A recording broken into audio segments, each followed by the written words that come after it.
Hi, I'm Greg from RV Haulers. Behind me I've got a 2012 Volvo Model 780, so this is the largest of the sleepers. And interesting story behind this truck. This is going to be available for purchase and conversion into an RV hauler. And the owner of this truck, Larry, I bought his truck before this one. So it's kind of neat how things come around. I bought his last truck so that he could buy this one, and he's been driving it for just about 3 years. It's got 500,000 miles on it. It's got the desirable engine, the d13 engine. It's been programmed for 500 horsepower. And of course the transmission is what we love, that ishift transmission. This Volvo has a 3:5:5 rear end ratio, so it's decent. It's not perfect, but it's decent, and I might consider changing this rear end ratio out to something that's more like the extreme efficiency option, where we get a 267. But let's go look at this truck up close.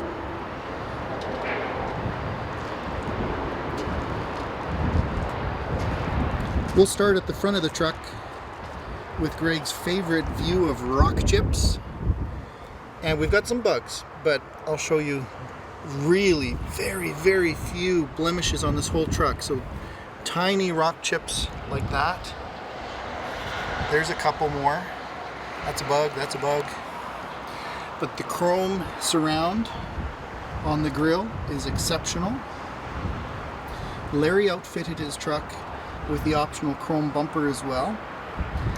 The lower fog lights as well as the upper lenses are quite clouded. You can see if you get close, there's lots of little chips and sandblasting that happens to this surface. So that is clouded, and I even see some real marring in that. I might replace these headlights.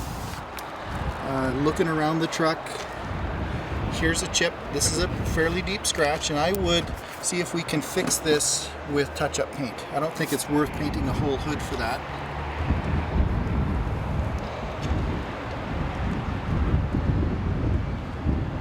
Really good shape chrome backs on the mirrors. There's a little bubble in the plastic there.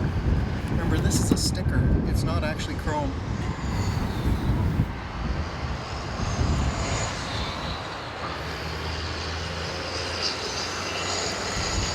Leading edge of the fenders, a little bit of chips, not too much, but less than normal.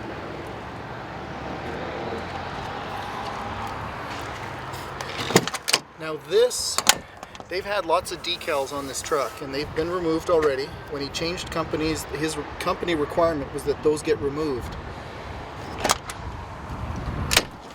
And if we look underneath the door, where I'm always looking for rust, I'm going to show you one spot on the driver's side where there is some rust. But this is, well, it's perfect.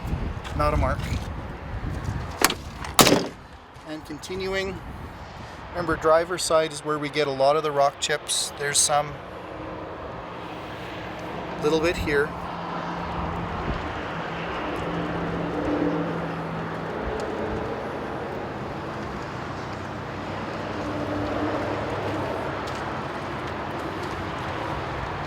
You're going to start to see around the back of the truck something that I've never seen before. We've got a red frame. This was from the factory. If we look at the pillar inside the door, it shows that it was ordered this way. We've got the largest of fuel tanks. If you look down here, 150 gallons. So these are the monsters. We've got the XDN2 Michelin tread pattern. There's our Michelins. I think the wheels need to be polished. They're quite a matte finish here, and I would want to get those polished up, but we can take care of that. So we've got really good rubber on the rear end all the way around.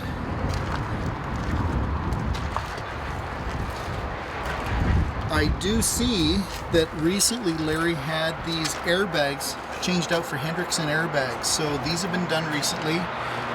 I don't see sweating on the shocks, but I think I would have them done. So we've got Hendrickson rear end axle, and I'm happy to report right there is our locker for the rear end.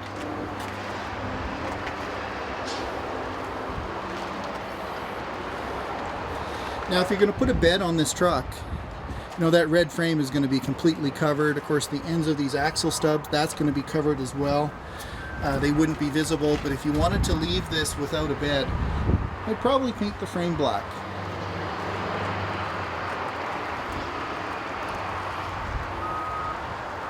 So here again, if you're seeing some of this, these are the decals, the adhesive that's left. Actually, it still feels even tacky. They've just come off.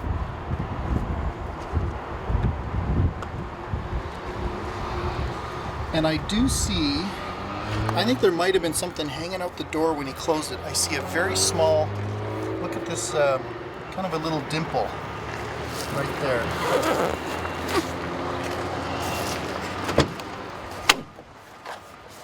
Here's inside this door where I want to show you.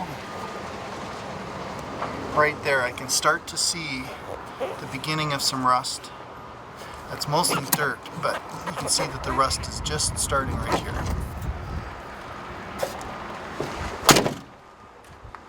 But certainly nothing is coming to the outside.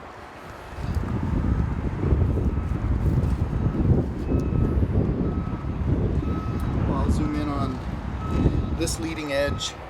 So here, I find one chip there.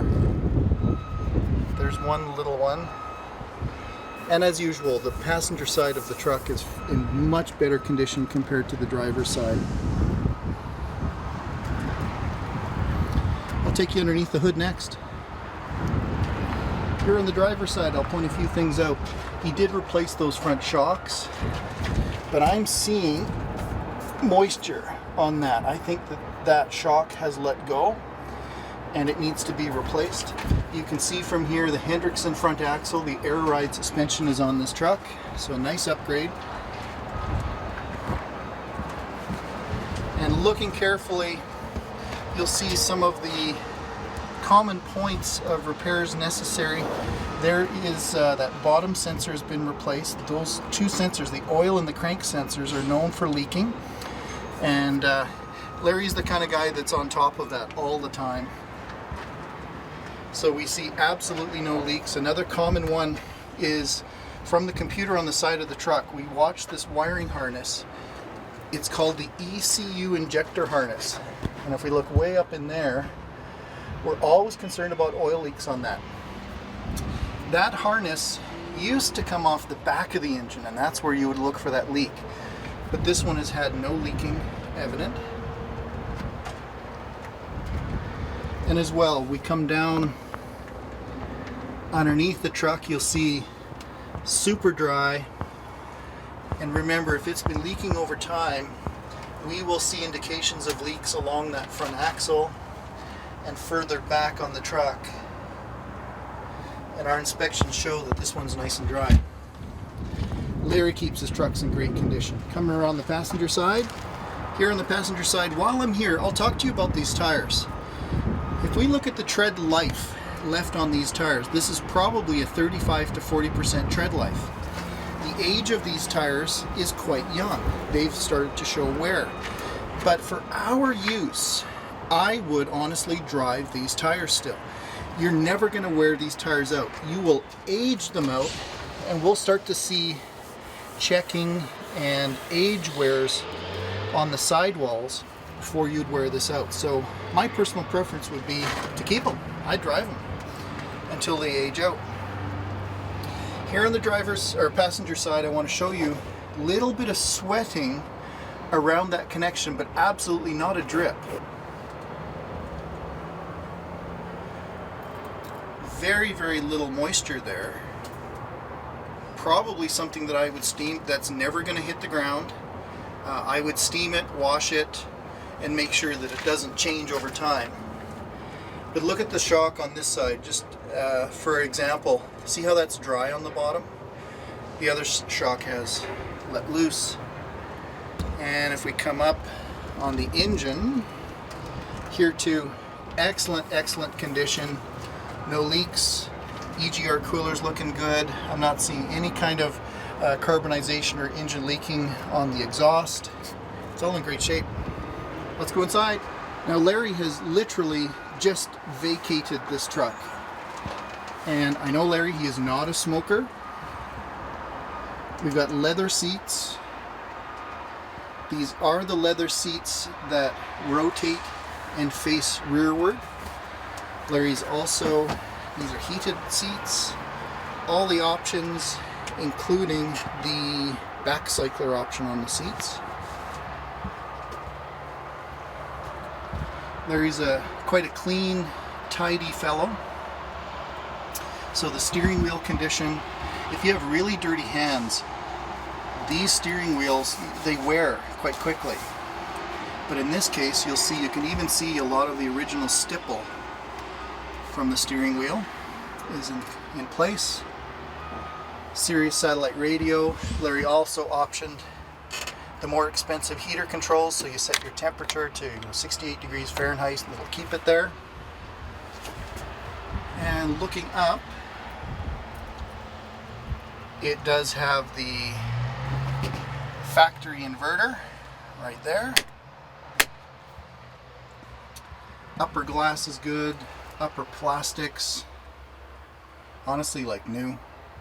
I do see that on the curtain we've got, you see we've got a couple of these clips that have broken out over time. So we're gonna, I would, again, it's up to you if you are concerned that those two clips are missing, whether we replace that curtain or not.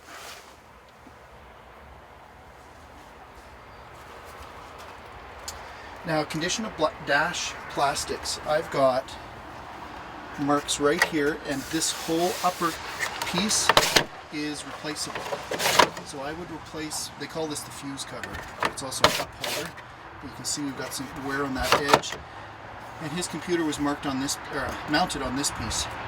This piece as well is replaceable. But I see no other issues with dash or doors. And I'll go slow back here.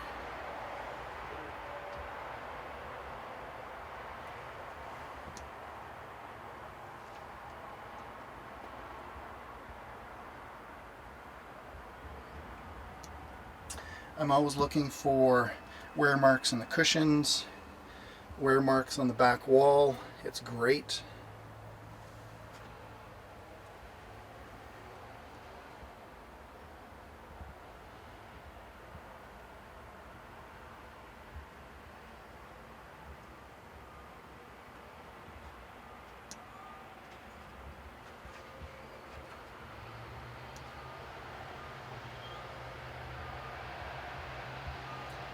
So those are drawers, and I've made sure Larry has given us all the window coverings. This is for the skylight. Here are our manuals. He's thrown in a first aid kit as well, but all of this is functional and looking nice. And here are some of the specifications on the Volvo. So it's a D13 programmed for 500 horsepower. There's the Volvo automatic transmission. 12,500 pound front axle, and there's our 355 rear end ratio, polar white cab, but there's our red DuPont chassis paint. And another thing I'll point out, Larry's always a very particular guy about how he treats his engine. This has been outfitted with a Webasto heater, so this is the diesel heater that he would always preheat his truck before he started it. So what it does is, from our perspective, the engine has been treated properly. It's always warmed up before it was started. Well, thanks for joining me on a tour of this beautiful 2012 Volvo. If you're interested in having this customized to your specifications, you know I'd love to receive your phone call or your email. Thanks for watching, and drive safe.